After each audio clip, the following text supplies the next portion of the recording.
Hey guys, so today I'm going to be doing a sound test comparison between the JBL Clip 3 and the JBL Charge 3.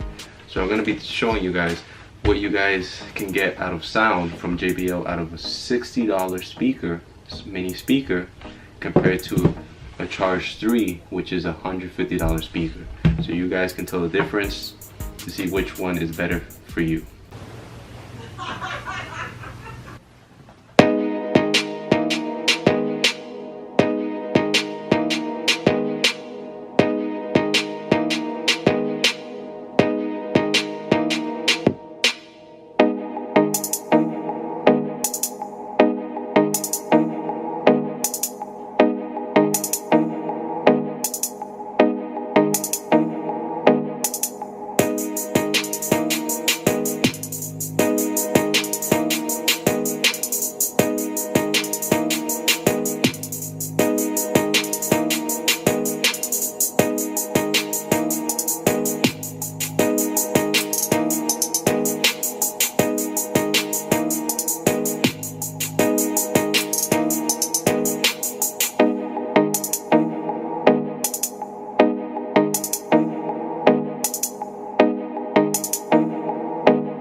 the sound test, you can tell that both the Clip 3 and the Charge 3 both sound really well.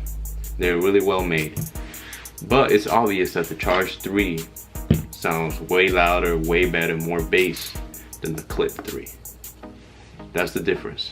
But the Clip 3 is more about practicality. You can bring it anywhere, you can do anything you want with it. Just clip it on and you go. It has a good amount of bass, but not enough as this. So this is mostly for the people that want practicality. They would choose the Flip 3 because it's smaller. It's obvious, it's just a smaller speaker. This has a bigger speaker. And the Charge 3, if you're looking for more of a speaker with bass, strong bass, makes the floor vibrate, this is the one you get. More for at home, or because it's too big, it's not really something to bring around, it's heavy. This is what you would get. So let me know what you guys think of the sound test down below.